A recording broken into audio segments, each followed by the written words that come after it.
Well, today on the Family Answer Man, we're answering your questions about autism and managing behavioral issues surrounding that from a biblical worldview on the Family Answer Man program. This is David Orgis, and I'm here with Dr. Mark Crosby, the Family Answer Man. Now, this time is designed to answer questions commonly asked in both the counseling and church settings, and our goal is to answer general questions from a biblical worldview through the lens of our collective years of experience and education to help you, our listeners, have a stronger, happier, healthier family. If you'd like to get in touch with us and ask a question, you can email us at familyanswerman@liveoak.church. That's familyanswerman@liveoak.church. Now, today we want to thank a few special people that have made today's show possible. Today's underwriters are Winter's Air, and Days Smokehouse is located at 35770 LA Highway 16, and Winter's Air is located in Denham Springs and services the Denham Springs and surrounding areas. Now, this show is not a therapy session, and it's not specific advice to your situation, but we do believe that mental health is a very serious issue. Family dynamics can be and often are complicated. So for in-depth answers to your specific questions, we encourage you to seek professional counsel specific to your unique circumstances. We hope that this episode of the Family Answer Man will encourage you and inspire you to make changes that will lead to a stronger, healthier, and happier family. Well, Dr. Mark, we were talking about an issue that has affected and that many people are familiar with. Yes. Many people have experienced in maybe their family and their friend groups. Yep. And we're talking about autism today. Yes. And you have some special qualifications to actually speak into this more than just common experience. Yeah, right. I am a clinical specialist in autism, have a certification in that area as well.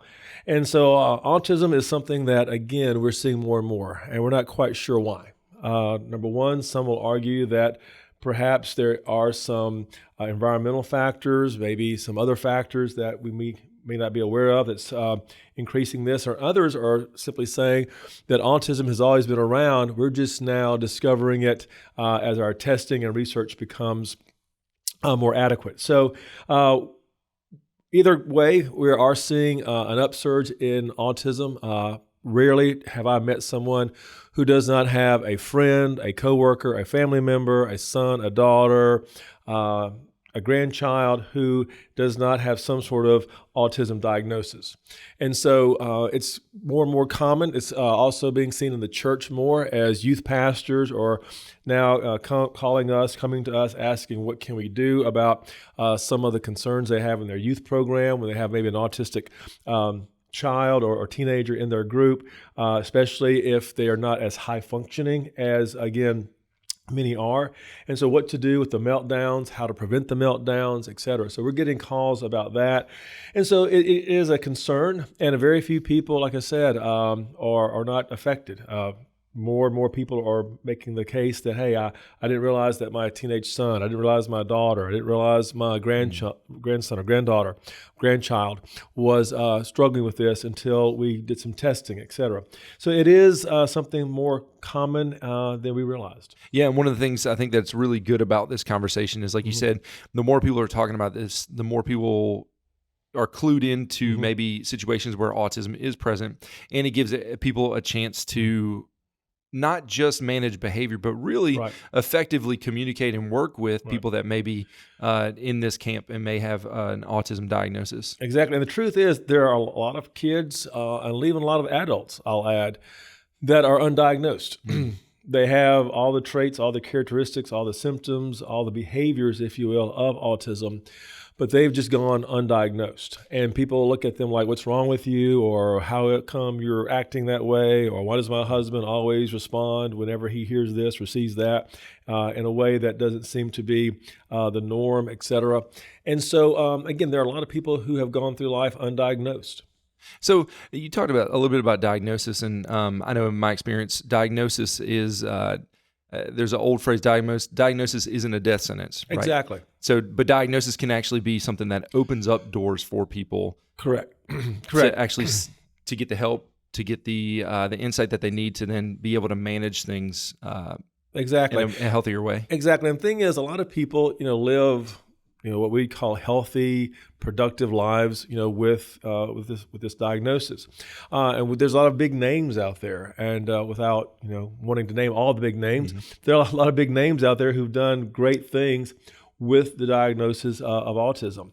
And so, again, it's something that we need to be mindful of. But the main thing is to be aware of what are some of the symptoms, and be aware of if a person is struggling in this area, what we can do as parents, as grandparents, as friends, as spouses to help manage the person who is dealing with autism. Right, and that helps us have our tagline, which is to help us all have a stronger, healthier, happier family. Exactly. Right? So our first question that came in, and you can send your questions into familyanswerman@liveoak.church. The first one that was sent in today is this. The question reads, my 12-year-old has recently been diagnosed with autism. He was tested after years of meltdowns, and he's been given meds. What else should we be doing? Okay.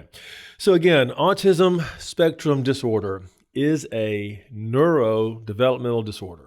So explain what a that neurodevelopmental means, disorder what is. that means simply is this. That's a fancy way of saying that the brain, as it develops, does not fine-tune. And here's an example of that. Let's suppose I were to say to you, hey, David, I want you to walk out your front door, take a right there on your street, walk 3 blocks, and turn left. And when you see the red house, go in there and get a cup of coffee. Okay. All right. So you would go out the door. Taking a right. You're taking a right on your 3 street. blocks. Go 3 blocks, take a left, see the red house, you get a cup of coffee. Hot dog. So that is how, again, your brain works. You know what to look for. But a person whose brain is that's not fine tuning as it develops, when you walk out the door, you see 5 streets. You don't just see one. You aren't quite sure if it's 3 blocks or 30 blocks. And you're not quite sure, if you go take a left, if there's 3 lefts you can take. So what's happened is that the neurodevelopment part of your brain has not fine-tuned to be able to narrow down 1 street, 3 blocks, turn left, red house. Which creates, when that happens, that creates then deficits in one's social communication. And also, it requires now a person to want and desire repetitive patterns and, again, repetitive behaviors. Which, I mean, even without unpacking any of this, I can already see how the need for those repetitive behaviors would be really comforting if there's so much stimulus coming in from the outside. Exactly. And so, again, autism spectrum disorder is a neurodevelopmental disorder. And basically, brain scans are now showing the differences in the person with autism versus the person without it. Oh, wow. Yeah. So we're starting to see brain scans that are starting to, again, recognize this reality. So again, another thing too is our understanding of autism has evolved over the decades. For example, in the 1950s and 1960s, autism was considered a form of childhood schizophrenia. And they were saying that what caused this childhood schizophrenia or this autism in the 1950s and 60s was, hear this, cold and detached mothers. That was, again, the thought and the belief of the mental health professionals in the 1950s and 60s when it came to autism. Of course, our understanding has evolved, our understanding has changed, and we realize that that is not indeed the case today. So these are some important areas of autism we need to be mindful of as it has evolved over the years. Today, the diagnosis is simply known as autism spectrum disorder. No longer do we use the term Asperger's for diagnosis any longer. But autism spectrum disorder, again, is the overarching diagnosis with individuals that, again, who are struggling, if you will, with this area. So the concern is this. The concern of autism is the inability to process social cues or manage unfamiliar situations. So the person with autism, they do not process social cues. Whereas when most people walk into a room, if someone says hello or someone, is being sarcastic or someone's telling a joke or someone is telling a story or someone is making an analogy, the person with autism in many cases does not process well those particular things. Okay. So they have a hard time processing social cues or managing unfamiliar situations, which is one reason why, again, routine and patterns are so very important. So when that happens is when a person with autism struggles in a social setting where they do not know how to process social cues, or when they're in an unfamiliar situation, what happens is their primary defense response when they come in contact with this is sometimes to have what we call meltdowns. And we often see these meltdowns for three primary reasons. Reason number one, they have the tantrum meltdown, which means they become upset over something when they didn't get their way, or they feel like they were being made fun of, or someone was trying to guilt them or embarrass them. And so they have this tantrum meltdown where they become very angry, or in some cases very aggressive. Number two is what's called the sensory meltdown. And this is the one that perhaps you see mainly on TV or movies, whatever, where they have a smell or a loud noise or a taste, or maybe a fire alarm goes off, or the siren of a police car really just begins to set them off because this is unfamiliar. This is something you don't hear every day. This sounds dangerous. This sounds frightening. This smells really bad. This tastes really bad. I mean, they maybe pour themselves a glass of milk and they realize it's buttermilk. Okay. Now, most of us, we would drink buttermilk thinking it was a glass of, regular milk. If you've never done that, there's a difference. I have definitely done that. I've definitely drank buttermilk thinking it was a glass of regular milk, and we spit it out. We go, yuck, that's nasty and whatever. Whereas the child with autism, the teenager with autism, they have a meltdown. They act like as if they are about to die because this nasty taste is in their mouth. It's unfamiliar and they don't know what to do with it, and they think they've done something wrong, etc. And so these are all meltdowns that we call sensory meltdowns. But thirdly, there's the anxiety meltdown where they're uncertain how to do something new. They maybe were told by their grandfather, hey, look, I want you to go cut the grass. Well, they've never cut the grass before. They're not quite sure what to do, what that means, what that looks like. Yeah. Even though they've seen it 100 times, and even though they may be 12, 13, 14 years old, capable to do that in most cases, this is something new. And so they have this anxiety meltdown. Or maybe if they lose something of value, maybe they have a favorite football. Right. And they are looking for it and they can't find it. Maybe their brother took it, to play ball down the street, but they can't find their football and they have a meltdown. Right. I think that's important too. You talked about something of value that's not just monetary value. It's something that is valuable to them. To them. For a small child, maybe their favorite dinosaur, or their favorite pillow or their favorite blanket or whatever it may be. But when they don't have it, or they go on vacation and they don't bring their favorite blanket, excuse me, and what happens is they have this meltdown because they think they've lost it. People or places that are scary. Maybe there is an uncle, maybe there's an aunt, maybe there's a grandparent they're not familiar with, and that person is kind of scary to them. Maybe they have a gruff voice, maybe they just look different, or maybe their house looks scary compared to their home or whatever it may be. But there's that anxiety meltdown. I don't want to go into that house, or I don't want to touch that person or get near that person because they look scary. Another anxiety meltdown is a fear of severe punishment because I didn't do it well. I didn't do it right. I'm afraid that I didn't eat all my vegetables, so therefore my parents will be upset with me. So all of these areas, the anxiety meltdown, the sensory meltdown, the general tantrum, all of these areas really for the child or the teenager, even the adult with autism, is, again, much more profound than people without autism. Right, because everyone can experience those to some certain extent, but like you said, a lot more profound for someone that has autism. A lot more profound. I mean, again, I'll own it. When I lose something, I get a little upset, when I cannot find something, but the reality is that the person with autism, they take it to a whole new level of meltdown.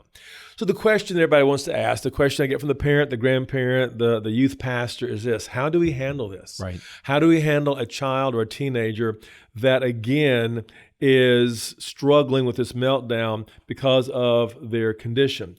And so what I try to share with parents and grandparents is this: understand that managing a child with autism is different. Again, some use the phrases regulated and dysregulated. That, again, the regulated child would be the child without autism. The dysregulated child would be the child with autism. And so these are how they're often categorized. But discipline techniques, such as corporal punishment or timeout, really does work in many cases for the child without autism.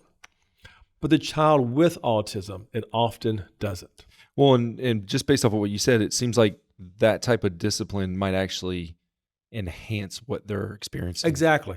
So In a negative way. yeah, exactly, a negative way. So again, but a child without autism, yes, corporal punishment on some level, timeouts, taking things from them. But for a child with autism, this type of discipline, this technique of discipline does not always work well or effectively. So again, that's important to understand. Why? Because again, autism creates a low tolerance for frustration. All of us get frustrated in life. The car doesn't go fast enough. The job is too monotonous or whatever. The homework is too strenuous, whatever it may be.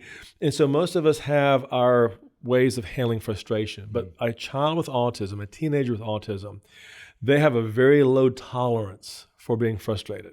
And so because that tolerance is very low, that's why the meltdowns occur so often. So here's the point, here's the takeaway.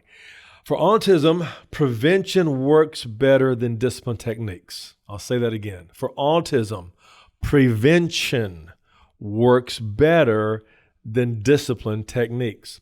And here's what we mean by that. For children or with teens with autism, number one, ask the question, what do you want? And so they're struggling in a certain area. Maybe they have to read a book for their class assignment. Maybe they have to do a project or whatever. They're a little uncertain about what to do. They're starting to feel frustrated. So you ask the question, what do you want? And then you say to them, let's find a way to do that or to get that. What do you want? Or maybe they want a bicycle or something, or maybe they want a video game, whatever it may be. And they're really wanting it. And so you ask them, what do you want? This is what I want. They'll reply, I want this or I want that. Well, let's find a way to get it. And so when they recognize that you're for them, when they recognize that you're on board with them, when they recognize that you're hearing them, when they recognize that you are willing to do this for them, then they're again realizing that I have somebody on my side, I have somebody who can assist me. I don't have to get upset or frustrated because this person is going to walk with me in this. So is this the question, what do you want? Let's find a way to get that. Is this I need to give my child everything that they want? No, not necessarily. But what it is letting the child know, I am willing to hear you. I'm willing to work with you. I'm willing to help you to do this. And for example, if they want a bicycle or a video game, whatever it may be, and they're 14 years old, no, you don't run out to Walmart and get it just because they want it, but you help them to say, okay, why don't we do this? Why don't we go cut grass next door for Mrs. Smith? And I will show you how to do that. And I'll help you to do that. But what we'll do is we'll cut grass at Miss Smith's house. She'll give us, $25 or whatever, and we'll save our money and we'll buy the bicycle or the video game or whatever. It creates a lot of relational attachment. Exactly. And so again, what begins to happen is that you try to help them get what they're looking for, what they're wanting, by creating a plan, by creating a routine, something that they can begin to analytically break down and understand. If I do this, then I get that. If I do this, then I get that. And that's something that resonates well with them. Well, that sounds like a good life skill that they also then can apply in the future as they learn that. Exactly. And if for some reason, also simultaneously distract them from any sensory activity where they are uncomfortable or in uncomfortable scenarios.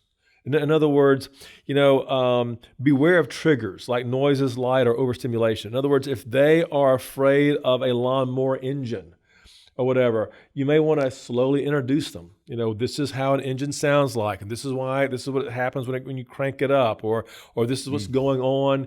So you have to introduce them to things that you normally would not have to introduce maybe to another child without autism. But if you introduce them to it, then they can conceptualize that, process that, exactly. order it. You slowly, gradually involve them, introduce them to these things. In other words, you make this new skill that they're wanting to learn, and we're using grass cutting as an example, but make this new skill learning fun. In other words, if they're going to learn how to cut the grass with a push mower, you show them how to crank it up. You even You even go down a row or two, then turn it over to them. Let them go down a row or two. Then you take it from them. You go down a row or two. And then and then you kind of compare and contrast. Look at my row straighter than your row, or whatever. Or you did a really great job, or yours row straighter than my row. But grass cutting or washing a car, even something as simple as that. You wash one side of the car, let them wash the other side of the car. You kind of really encourage them and brag on them. But the point is, you start small. You ask them to watch. And then, most importantly, you let them know it is okay to ask for help. Because many who are in this, who have this diagnosis, they may wonder if it's really okay to ask for help. And they may feel ashamed for asking for help, or they may feel like they're not doing well if they have to ask for help. But let them know it's okay to ask for help. And let them know it's okay to take breaks. If they're cutting the grass, for example, and they cut the front yard, let them take a break. Don't be too hard. Don't be the drill sergeant. Exactly. Let them take a break. Let them get some water. Let them get some rest. And then once they've rested, got some water, feel better, cooled off, then you cut the backyard. But you cannot be the proverbial taskmaster. You cannot make them try to prove, that, hey, I can, cut the grass, the front yard, the backyard, in less than an hour. There's not a competition here. We want to get the job done, but we also want to make sure we can do it in a way where they are free to take breaks if they so desire. And if nothing else, reward them for trying. If they have cut the grass and they've done well, but maybe they missed a few parts here, a few parts there, still reward them for trying. Again, not everybody gets a trophy. I'm not saying that. What I am saying is that they need to know that you're pleased. Yeah. Most kids, they don't have to have a pat on the back all the time. But a child with autism, they like to know they have pleased their parent. They have pleased, their grandparent. Deal with their fears. Remember, sometimes life and sometimes the world of the child with autism can be a very fearful place.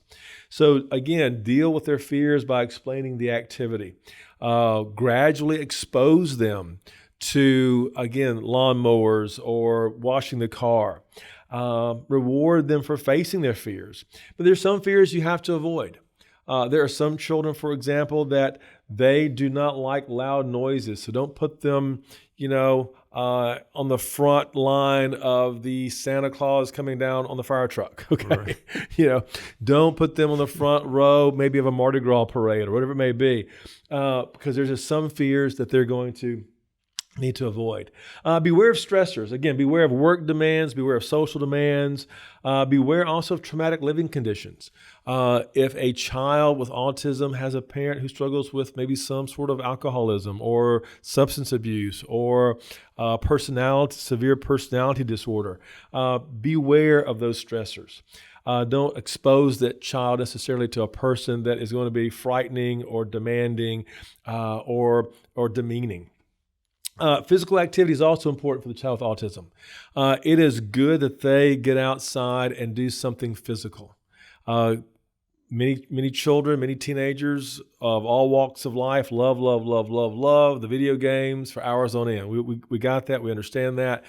But unfortunately, it's perhaps, in my opinion, one of the most unhealthy things one can do if they do it for too long. Yeah. So physical activity is important. Let them know how to ride a bike. Let them know how to kick a soccer ball. Let them know how to catch a baseball. Let them know how to start a campfire. Let them know how to reel a fishing line. Let them know how to change a flat. I mean, whatever it may be, but get them outdoors, teach them a skill, let them learn how to, fix a flat on their bicycle, whatever it may be, but get them outdoors, and especially something that is active. Well, you've talked about that before. The physical nature of just a human being has such an impact on the mental, emotional, spiritual well-being of a human being, and that applies directly to someone that has autism as well. Exactly. And a child with autism and children even without autism, the reality is that it reduces anxiety. Physical outdoor activity reduces anxiety. And this is one that most people are aware of if you have a child with autism, and that is schedule is important. You start on time, you stop on time, okay? Scheduling routine is important. Start on time, stop on time. Some general tips, and that is this.